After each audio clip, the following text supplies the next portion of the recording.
Hello everyone, स्वागत है आप सभी लोगों का कॉमर्स ट्यूटोरियल पॉइंट के आज के इस वीडियो में। तो फ्रेंड, क्या आपको बैलेंस शीट समझ में नहीं आता है?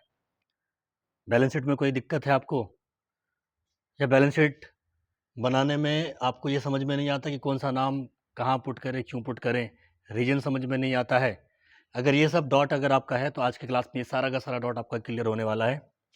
बेसिकली बैलेंस शीट आपके किसी भी बिजनेस का एक बहुत ही इंपॉर्टेंट पार्ट होता है। एक ऐसे प्रकार का बुक्स ऑफ अकाउंट्स होता है जो कि किसी भी बिजनेस के एक्चुअल फाइनेंशियल कंडीशंस को बताता है। ध्यान रखेंगे आप। आपसे पूछा जा सकता है कि बैलेंस शीट क्या होता है, तो बैलेंस शीट किसी भी बिजनेस के एक्चुअल फाइनेंशियल कंडीशंस को बताता है। ठीक है ना, ये ध्यान रखेंगे आप। बैलेंस शीट एक इतना ही महत्वपूर्ण टॉपिक है कि बिना बैलेंस शीट के आप किसी भी कंपनी का फाइनेंशियल कंडीशंस बता ही नहीं सकते हैं। बिना बैलेंस शीट को देखकर आप ये नहीं बता सकते हैं कि बैलेंस शीट अभी मतलब कंपनी अभी किस कंडीशंस में चल रही है, बैलेंस शीट का वित्तीय स्थिति क्या है, बैलेंस शीट का मौद्रिक कंडीशंस क्या है। मतलब किसी भी कंपनी का मतलब बैलेंस शीट को देखकर ही आप बता पाएंगे कि उसका मौद्रिक कंडीशंस क्या है। बैलेंस शीट को ही देखकर बता पाएंगे कि आप उस बिजनेस का फाइनेंशियल कंडीशंस क्या है। बैलेंस शीट को ही देखकर आप बता पाएंगे कि उस कंपनी का फाइनेंशियल स्टेटस क्या है। जिस तरीके से हम लोग अपने आप को देखने के लिए, जैसे कि हम लोग को घर से निकलना है, घर से निकलने के समय क्या होता है, तो हम लोग अपने आप को देखने के लिए कि हम कैसे दिख रहे हैं, हम लोग क्या करते हैं, तो किसी न किसी मिरर के सामने जाते हैं, किसी न किसी आईने के सामने जाते हैं। मिरर के सामने में, आईने के सामने में अपने आप को देखते हैं, अपने गेटअप को देखते हैं कि हम कैसे दिख रहे हैं। वैसे किसी कंपनी का अगर आपको देखना हो स्टेटस, कंपनी को देखना हो कि कंपनी ठीक ठाक है, कोई दिक्कत तो नहीं है, सब कुछ ठीक ठाक है, उसके लिए क्या करना पड़ेगा, उसके लिए बैलेंस शीट के फाइनेंशियल कंडीशंस को देखने के लिए जिस पैरामीटर का यूज़ करेंगे, जिस माइक्रोस्कोप से देखेंगे हम, उसी पैरामीटर का नाम क्या होता है, उसका नाम होता है बैलेंस शीट। तो बैलेंस शीट, ध्यान रखना है कि बैलेंस शीट एक प्रकार का स्टेटमेंट होता है। आपसे पूछा जा सकता है, ऑब्जेक्टिव कभी कभी पूछा जाता है बहुत सारे कंपटीटिव एग्जाम में। आपसे ये पूछा जाता है कि बैलेंस शीट क्या होता है, अकाउंट्स होता है या स्टेटमेंट होता है। तो आपको ध्यान रखना है कि बैलेंस शीट क्या होता है, तो बैलेंस शीट एक प्रकार का स्टेटमेंट होता है, ये अकाउंट नहीं होता है। और ये क्या बताता है, तो ये किसी भी बिजनेस का एक्चुअल फाइनेंशियल कंडीशंस को बताता है, वित्तीय स्थिति बताता है। यानी कि किसी भी बिजनेस का अगर आपको देखना हो कि उसके पास, अब सवाल बनता है कि सर वित्तीय स्थिति किसी की कैसे पता चलेगी। संजीव का हमको अगर वित्तीय स्थिति देखना हो तो हमको क्या करना पड़ेगा, हमको ये देखना पड़ेगा कि उसके पास एसेट्स कितने का है, और हमको ये देखना पड़ेगा कि उसके पास कर्जा कितने का है। अगर एसेट्स अगर ज़्यादा है और कर्जा अगर कम है तो हम ये समझेंगे कि उसका वित्तीय स्थिति, एसेट्स अगर ज़्यादा है, कर्जा अगर कम है, तो हम ये कह सकते हैं, ये डिसीजंस ले सकते हैं कि हम ये बिना किसी संकोच के कह सकते हैं कि इसका फाइनेंशियल कंडीशंस अच्छा है। सुमित का अगर सपोज करो, क्या करो, सुमित का अगर कर्जा ज़्यादा हो और सुमित का एसेट्स कम हो अगर, तो हम क्या समझेंगे कि इसके ऊपर कर्जा ज़्यादा है, सारे के सारे कर्जे का भुगतान करने के लिए सारे के सारे एसेट्स को अगर ये बेच भी देगा अगर, तो बेचने के बावजूद भी अपने कर्जे को नहीं चुका पाएगा वो, इसका मतलब कि इसकी स्थिति खराब है। तो इसी वजह से बैलेंस शीट को हम लोग कहते हैं फाइनेंशियल स्टेटमेंट, क्योंकि इसके माध्यम से किसी भी फर्म का, किसी भी कंपनी का, किसी भी बिजनेस का क्या पता चलेगा आपको, तो आपको पता चलेगा फाइनेंशियल स्टेटस। तो आपके बुक में ये बोला भी होगा, आप देखो यहाँ पे आपको क्या बोला है, यहाँ पे आपको ये बोला है कि बैलेंस शीट के बारे में क्या बोला है आपको, कि balance sheet is a statement. सबसे पहला लाइन ये ध्यान रखना आपको, बैलेंस शीट क्या होता है, एक स्टेटमेंट होता है। ये क्या शो करता है, शो करता है फाइनेंशियल पोजीशंस, किस चीज़ का, तो किसी भी बिजनेस का। किसी भी बिजनेस का आपको क्या बैलेंस शीट के माध्यम से क्या पता चलेगा, उसकी वित्तीय स्थिति पता चलेगी, फाइनेंशियल पोजीशंस पता चलेगा उसका। वही चीज़ आपको कह रहा है यहाँ पे। फिर कह रहा है आपको एक बात आपको ध्यान रखना कि बैलेंस शीट में डी आर और सी आर नहीं होता, क्योंकि जो भी स्टेटमेंट होगा उसमें डी आर सी आर नहीं होगा, वो एल एच एस और आर एच एस से उसको करेंगे रिप्रेजेंटेड। जैसे अकाउंट में हम लोग कैसे, जैसे कि राम्स अकाउंट, तो राम के साथ में अकाउंट लगाते थे हम लोग, कैश कैश के साथ में अकाउंट लगाते थे हम लोग। वैसे बैलेंस शीट में बैलेंस शीट अकाउंट नहीं लिखेंगे हम, ठीक है ना, क्योंकि ये स्टेटमेंट होता है, जहाँ और जो जो स्टेटमेंट होगा उसमें आपका अकाउंट नहीं होगा, सबसे पहला पहचान। दूसरा क्या, उसमें डी आर और सी आर नहीं होगा। तीसरा क्या, उसमें टू और वाई नहीं होगा। तो उसमें सी डी और वी डी नहीं होगा, ये अपने आप बराबर हो जाएगा। तो इस तरीके से ये सब पहचान होता है किसी स्टेटमेंट को पहचानने का। आपसे अगर पूछे कि स्टेटमेंट को हम कैसे पहचानेंगे, तो हमने कई सारा आपको पहचान बताया, ठीक है ना। तो आगे यही चीज़ कह रहा है आपको। आप यहाँ पे अगर देखो तो आपको क्या कह रहा है कि balance sheet has no debit और credit as it is a statement and not an account. ये क्या होता है? ये एक स्टेटमेंट होता है, गौर फरमाइएगा यहाँ पे। ये क्या होता है? ये एक प्रकार का स्टेटमेंट होता है, ये अकाउंट नहीं होता है, ठीक है ना। आगे फिर कह रहा है कि लेफ्ट हैंड साइड और balance sheet is a liability. Balance sheet के, चूंकि इसमें DRCR तो होता नहीं है, तो इसके लेफ्ट हैंड साइड में, इसके लेफ्ट हैंड साइड में क्या होता है? लेफ्ट हैंड साइड में होता है लायबिलिटीज। वही चीज़ कह रहा है कि लायबिलिटीज, यहाँ देखो आप, लेफ्ट हैंड साइड और बैलेंस शीट इज लायबिलिटीज। ये देखो यहाँ पे इसके सी मतलब लेफ्ट हैंड साइड में होता है लायबिलिटीज और इसके राइट हैंड साइड में क्या होता है? तो यहाँ पे होता है एसेट्स। यहाँ पे क्या होता है? यहाँ पे होता है एसेट्स। आगे कह रहा है कि both side of balance sheet should be of equal amount. कहने का मतलब क्या हुआ कि बैलेंस शीट, जैसा कि मैंने आपको अभी कहा था कि बैलेंस शीट में क्या होता है ना कि बैलेंस शीट अपने आप ये बराबर हो जाता है। कहने का मतलब अभी आप लोगों ने सीक्वेंस में आप पढ़कर आए हैं। सबसे पहले आप लोगों ने पढ़ा जर्नल, फिर पढ़ा आप लोगों ने लेज़र, फिर पढ़ा आप लोगों ने ट्रायल बैलेंस, फिर पढ़ रहे आप लोग फाइनल अकाउंट। फाइनल अकाउंट में भी सबसे पहले क्या पढ़ा आपने? सबसे पहले पढ़ा आपने ट्रेडिंग अकाउंट, फिर क्या पढ़ा आपने? फिर पढ़ा आपने PL अकाउंट, और लास्ट में क्या पढ़ेंगे? लास्ट में पढ़ रहे हैं अभी हम लोग बैलेंस शीट। तो अगर आपका ये अपने आप अगर बराबर हो जाए तो मोस्ट प्रोबेबिलिटी है कि पीछे का कुछ भी गलत नहीं हुआ। इसका मतलब अब सपोज करो कि ये अगर बराबर नहीं हो तो पहले क्या करेंगे? पहले फिर से चेक करेंगे कि इसको पुट करने में तो मिस्टेक नहीं हुआ है ना मेरे। उसके बाद इसमें अगर सब कुछ सही रहे तो फिर profit and loss account check करेंगे कि कहीं मेरा जो प्रॉफिट जो आया वो प्रॉफिट तो गलत नहीं आया है, क्योंकि इसका ही प्रॉफिट जाके क्या होता है? बैलेंस शीट में जाकर वो ऐड होता है। फिर यहाँ चेक करेंगे, अगर यहाँ भी अगर सही है तो फिर क्या करेंगे? फिर ट्रेडिंग अकाउंट चेक करेंगे कि कहीं यहाँ पे तो कुछ मिस्टेक नहीं हुआ है ना, क्योंकि ट्रेडिंग का ही प्रॉफिट कहाँ पे जाता है? तो प्रॉफिट एंड लॉस अकाउंट में जाता है। ये हम लोगों ने पिछले लेक्चर में देखा था इस चीज़ को। उसके बाद ट्रेडिंग को चेक करेंगे, अगर यहाँ भी सही रहेगा तो फिर क्या करेंगे? फिर हम लोग तलपट को चेक करेंगे, यानी कि ट्रायल बैलेंस को चेक करेंगे कि कहीं ना कहीं इसमें तो मिस्टेक नहीं हो गया ना हम लोगों से। यहाँ पे भी अगर सही रहेगा तो फिर क्या चेक करेंगे? फिर चेक करेंगे लेज़र। फिर क्या चेक करेंगे हम लोग? लेज़र, कि कहीं लेज़र में, टोटलिंग में, पोस्टिंग में, बैलेंसिंग में, इन सब चीज़ों में तो मिस्टेक नहीं हुआ लेज़र में। लेज़र भी सही रहेगा तो क्या करेंगे? फिर चेक करेंगे जर्नल। कहीं ना कहीं अगर ये बराबर नहीं होगा, ये बैलेंस शीट अगर इक्वल नहीं होगा, तो इक्वल नहीं होने का रीजन्स यही होगा कि कहीं ना कहीं कुछ ना कुछ मिस्टेक किया है। और अगर आप गहनता से अध्ययन करेंगे, गहनता से इसको देखेंगे, तो कहीं ना कहीं मिस्टेक आपको पकड़ में आ जाएगी। फिर उसको सही करना है, फिर ये आपका बराबर हो जाएगा। तो इसी वजह से आपको यहाँ पे बुक में कह भी रहा है, आपको क्या कह रहा है कि both side of balance sheet should be equal amount, यानी कि दोनों तरफ क्या होता है? इसके लायबिलिटी साइड में भी और एसेट साइड में, जब इसको दोनों को जोड़ेंगे तो ये अपने आप बराबर हो जाएगा। वही चीज़ कह रहा है। आगे कह रहा है कि ये balance sheet show assets and liability of business, यानी कि बैलेंस शीट क्या शो करेगा? तो किसी भी बिजनेस का एसेट्स को शो करेगा और किसी भी बिजनेस को लायबिलिटीज़ के बारे में बताएगा।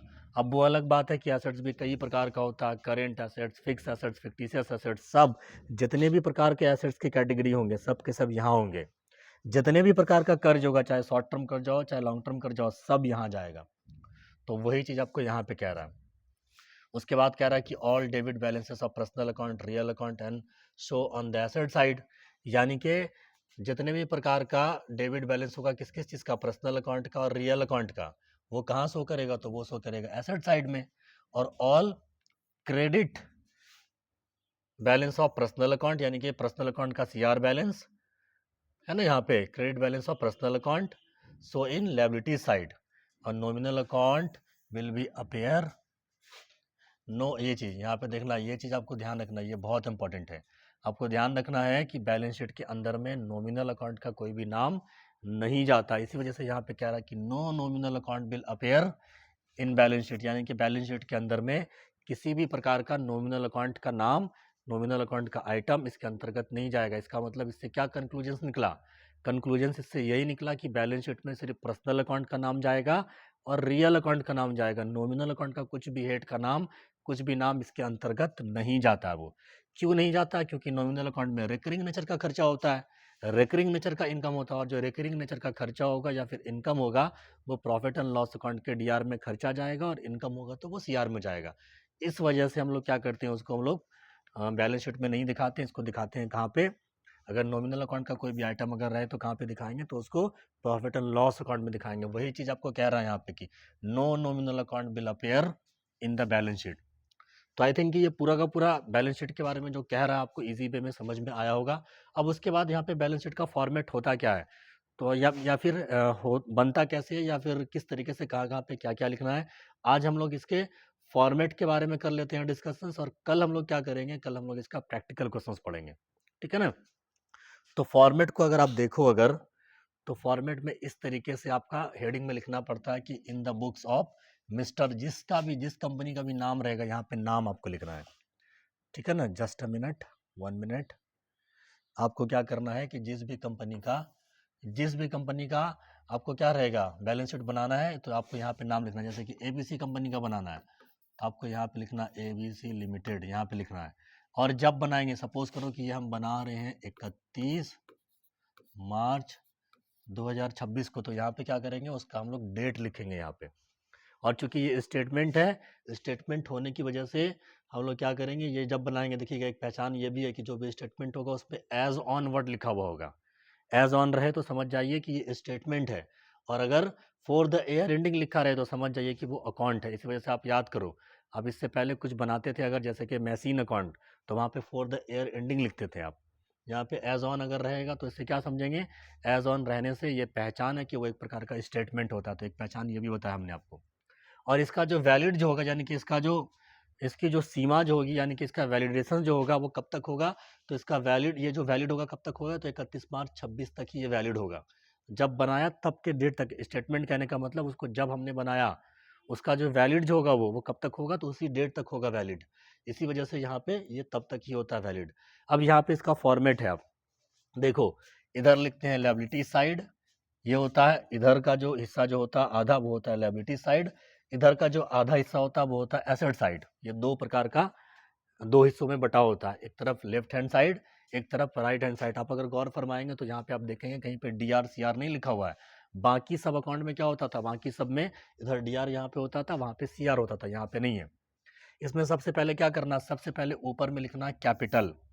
कैपिटल यानी कि ऑनर ने जो पूंजी लगाया होगा उसको यहाँ पे लिखना इनर कॉलम में, या फिर यहाँ पे एक कॉलम बना हुआ है, आप यहाँ पे लिख दो कैपिटल को। उसके बाद अगर कुछ ड्राइंग्स वगैरह अगर हुआ होगा तो आप लेस कर सकते हो, यहाँ पे बाद में लेस किया कोई दिक्कत नहीं है, पहले प्रॉफिट को ऐड किया, ठीक है ना। तो आप चाहो तो इस तरीके से कर सकते हो, कैपिटल में पहले ऐड क्या करना है, पहले लेस करना है ड्राइंग्स को, उसके बाद ऐड करना है किसको, प्रॉफिट को। बुक में थोड़ा उल्टा कर दिया है, हालांकि नियम यही है कि ड्राइंग्स वगैरह होगा तो वो तो साल के दौरान होता है। तो पहले ड्राइंग्स को लेस करो, लेस करने के बाद जो बचेगा, जो अमाउंट आएगा उसमें क्या करो, उसमें प्रॉफिट को ऐड करो। तो बुक में जिस तरीके से लिखा आप इस तरीके से ही देख लो क्या करना है। तो सबसे पहले आपको लिखना है क्या, कैपिटल, ये कैपिटल लिखेंगे। उसके बाद फिर क्या करना है, उसके बाद कंपनी ने जो प्रॉफिट कमाया होगा, यानी कि प्रॉफिट एंड लॉस अकाउंट का जो प्रॉफिट होगा उसको यहाँ लिखेंगे हम, ठीक है ना। ऐड करेंगे, इसको ऐड करेंगे, ये प्रॉफिट ऐड हुआ।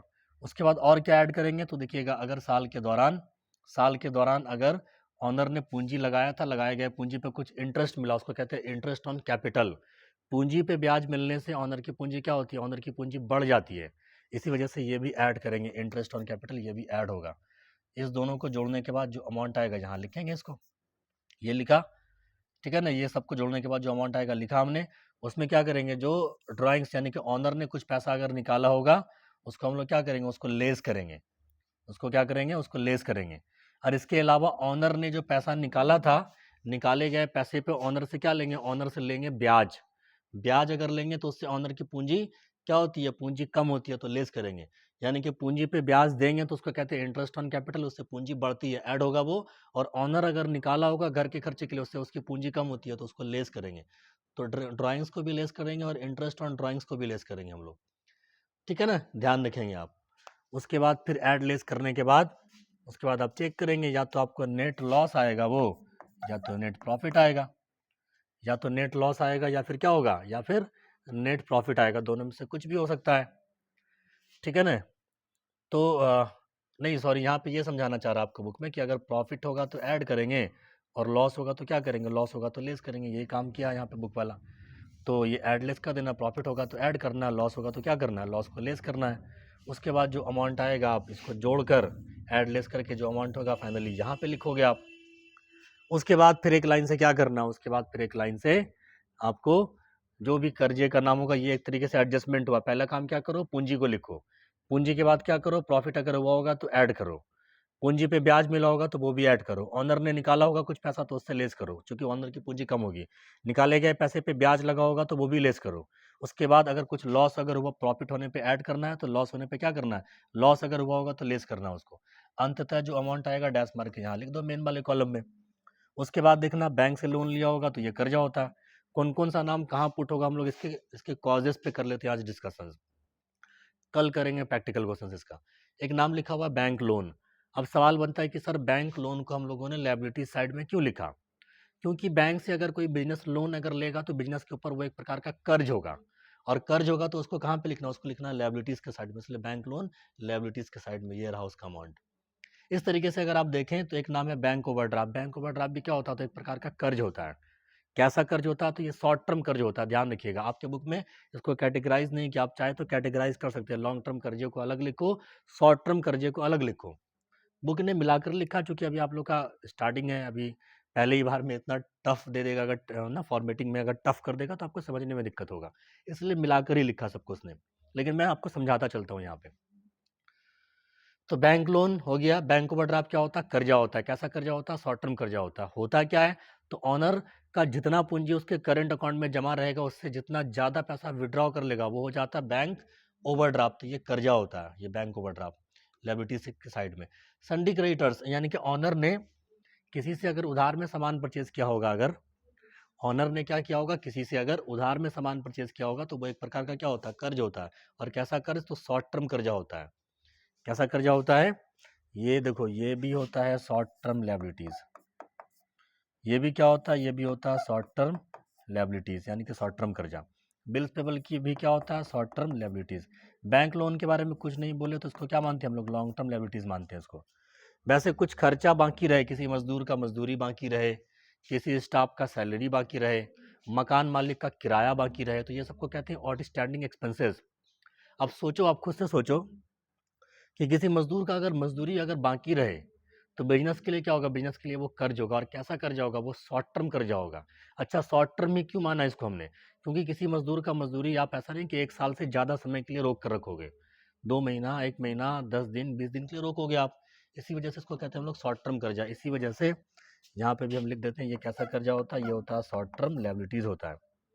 प्री रिसीव्ड इनकम, अगर आपने क्या किया, इनकम समय से पहले किसी से रिसीव कर लिया आपने, वो भी एक प्रकार का कर्जा होता है। जैसे कि आप लोग यहाँ पे 11th के जितने सारे बच्चे बैठे हों, और मैं क्या करूँ, मैं अगर कहूँ आपको कि आप 11th में हो लेकिन मेरे को कुछ पैसे का अर्जेंट काम है, आप क्या करो, 12th का भी पैसा 11th में ही चुका दो मेरे को।